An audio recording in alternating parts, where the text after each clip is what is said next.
Aloha, this is the solution guide for the review on targets 8, 9, and 10. So on this first page, this is from the root packet on Schoology. We are trying to graph the two inequalities and shade the solution. So when we're looking at this, I also have this up here. So you are including, which means you're having a solid line if you see the equal sign, and you are going to have a dashed line if it's less than or greater than without the equal sign in there. So for the first one, right off the bat, I know that this thing is going to be dashed. And I know because it's y is greater than, it's going to be above. So that's the other thing that I wanted to fill in. So less than means you're shading below, and greater than means you're shading above. So I know that this is solid and above.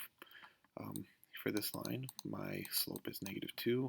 My b value where it begins is going to be at -3. So that's at the y-intercept 0, -3. And my slope is -2 over 1, if you will. So I'm going down 2 over 1, down 2 over 1. And again, I said that this should be solid because it has that equal sign in there. So it's going to look something like that. And since it's greater than, we're going to be shading above that line.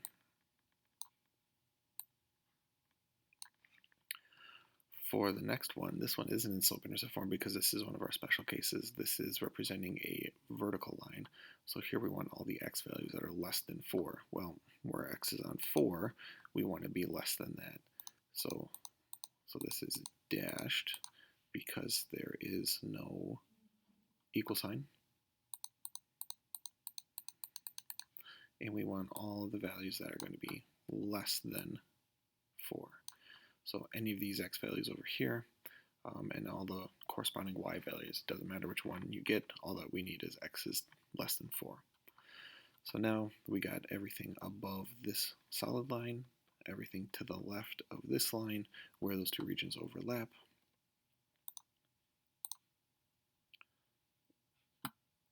Is everything in here. There we go.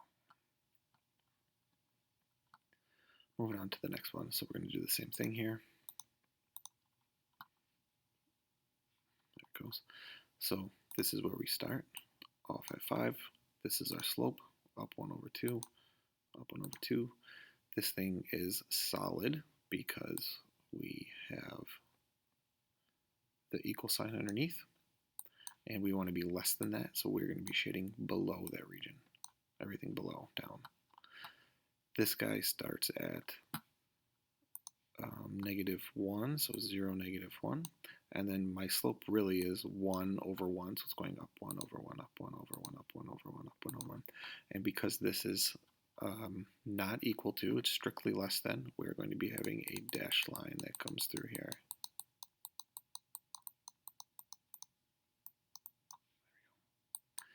And we are less than, so we're going to be shading below that region, below that region. So now, where they overlap, so it's everything below the red line and everything below the black line. I want to extend this black line out.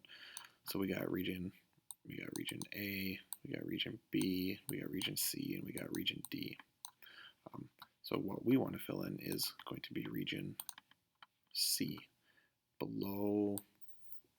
What happened here? Oh, here we go. We want to be below the red line and at the same time stay below the black line. So we're just sticking in this region right here. There we go. Oh, and I forgot, we got to do one more thing here. So list one point that's in the solution set of inequalities and show why that is a working solution there. So what we're going to do is we're going to pick a point that's in this shaded region here. So, and you want to make sure that you pick a point that's far away from the lines. Don't pick a point that's on the line or near the line. You want to make it obvious that you're going in the right direction. And you also want to pick a point that is going to be, I guess, easy to check. Let me erase that here. So like I could pick the point 1, 2, like I could pick the point 1, 2, I could pick the point 3, 0, that'd be easy. But when I plug in x is 3, I'm going to get a half times 3, and that doesn't work out very hot. How about something nicer like 4, 0? So 4, 0 is a point that's in that double shaded region, and we're going to show that it works for each of these inequalities. So we're going to start with inequality 1, and then go on to inequality 2. So here's inequality 1. I'm replacing the x with 4 and the y with 0. and I'm checking, do I get a true statement, yes or no?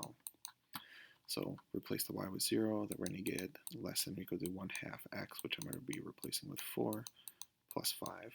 So is 0 less than or equal to, well, half of 4 is 2, 2 plus 5 is 7. Is 0 less than 7 or equal to 7? Certainly. Chicken dinner. So that means I know that it works for that first inequality. Next, we'll check it for the second inequality here. Again, I'm replacing x with 4 and y with 0. So the second inequality looks like y is less than x minus 1, but instead of y it's 0, instead of x it's 4. Is 0 less than 3? Certainly is. So I found a point that works on both inequalities. All right, target number 9. Make sure you put your names on these things too. So determine what each variable means. So what we're looking for here, read that last sentence, what's the price of these? So that's what we're going to say. X is the price of one adult ticket. And Y is the price of one student ticket. So find write an equation that represents each day's sales. So when we're looking at day 1 here, on day 1 we sold 2 adult tickets and 6 student tickets for a total of $70. So we're getting a total. That means we're adding up. It's like a subtotal when you go to the grocery store. They add up all of your groceries until you get your total, your balance, how much you owe. So 2 adult tickets. Well, 1 adult ticket is X amount of dollars, and I got 2 of them. So I'm going to add up the prices of both of those tickets together. Then I also got 6 student tickets, which I called Y. So I'm adding up all these student tickets together. 1, 2, 3, 4, 5, 6. And all together should have made $70 or spent $70. So if you wanted to clean that up, it'll look something like this. 2x plus 6y equals 70. The second equation, or for the second day, is very similar. It's 2 adult tickets, so 2x, plus now 7 student tickets, which is y, equals, how much did they make on the second day? $78. And this is just a complete side note. If you look, these equations are very similar. The only thing that changed from first day to second day is they sold 1 more student ticket. And if that 1 more student ticket change increased by $8, that should tell you that a student ticket is $8. Not that we need to find it, we just got to stop there though. So for this one, define the variables and write your equations. Bingo, moving on. Number 2. So here, some people bought some hostas and shrubs, same kind of thing. Like 8x plus 1y is 88, 8x plus 8y is 144. So you can write equations, but you don't need to. Here, we kind of did it for you and said, if we were to graph them, this is what it looks like. So your mission is to find the cost of each of them just by looking at the graph. And we can do that rather quickly because where those 2 lines intersect, that's where our solution is. So what is that point? It is 10, that's the x, comma 8. And if you look at this, the x-axis is already defined as the cost of a hosta. So the hosta costs $10. And the cost of a shrub, that should be shrub, that's a typo, that's all right. That's a 10. And the cost of a shrub is $8. So just by looking at the graph really fast, we can find the solution where those lines intersect. Notice that this is not an inequality, this is a straight equality, I guess. So now we can go back and answer this. Well, if we bought 3 hostas and they cost $10 each, that's $30 on hostas. Plus 2 shrubs, well, shrubs are $8 each, so that's $16 on shrubs. That makes for a grand total of $46 on all of them together. Neat. There we go. Moving on, last one. See here, page 10. Sorry, target 10. Let's see here. Oh, the fill it up bins, right? So X is the number of bin it bins and Y is the number of fill it up bins. And write 2 inequalities. So our constraints. Oh, so here we go. So we got to make sure that we don't spend more than $2,400, which means we want to spend less than $2,400. So when I look at this, the bin bins cost 100 of them. How many of them I'm buying? I'm buying X amount of bin bins, plus the other bins cost 200 and I'm buying Y amount of them, and I want to be, my computer won't do less than or equal to, so I'm going to write it like that, less than or equal to $2,400. Same thing with the yard space. Well, move that over here. The bin of bins require 5 square meters, and I'm buying X amount of them, so that's going to be how much square meters I'm taking up for the bin of bins. And the other ones are take up less room, and they're only 4, and I want to be less than a total of 60 it was. There we go. So that's how you convert those two sentences into inequalities. And again, what we did was we graphed those inequalities up here. So I would identify the critical points. So the whole purpose of these critical points is to try to make the most profit. And we could sell 0 bin of bins and 0 fill it up bins, but that's not going to give us the most money.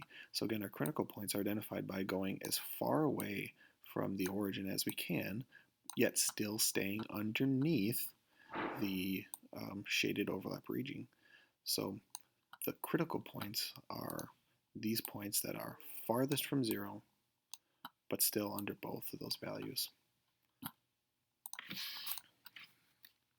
So the critical points are 0, 12. They are 4, 10, and they are 12, 0. And again, the explanation is we want to be furthest from the origin and selling the most that we can that doesn't go over budget or take up too much space. Got to be less than 60 square meters and spend less than $2,400. So like this first case right here, 0, 12, that's saying that we buy 0 bin it up bins, because X is the bin it up bins, and we just all buy fill it up bins. And the reason why we can't go any further is because if we buy 12 fill it up bins, well, they're $200 a pop, that's going to be $2,400 right there. So we can only buy 12 because that's all that our budget allows. And if we buy 12 of those bins, we're going to be at 48 square meters of space, and that's plenty of space. We still got over space, but we ran out of money. So it affects both of your constraints, or you got to take both of your constraints into consideration. So now that we got our 3 critical points there, now we got to figure out which one makes the most profit. So you make $35 for a bin it and $50 for the fill it up bin. So like in this first scenario, your profit is going to be, well, you make $35 for the bin it up bins, but you're buying none of them. Plus you make $50 for the fill it up bins, and you're selling 12 of them. If you do that math, 35 times 0, 0, 50 times 12 is about 600. So you're going to make $600 for that one. For the next one, this is like you're buying, you can make $35, but you're buying 4 of those bin it bins. And then for the other one, you make $50, and you're buying 10 of them. So if you do that, that's $71.40 plus 500, that's $640. For the last one, this is the case of only buying the bin it bins. I can't keep this name straight. And you buy 12 of them. And then you make $50 on the other ones, but you're not buying any of those. So this one is only buying bin it bins and not the other ones. And if you do 35 times 12, that's $420, I think. 360 plus 60 is $420. All right. There we go. So which combination will give you the most profit? Well, it's going to be the middle one there, $640. There we go. And there's your review answers. Thank you. Goodbye.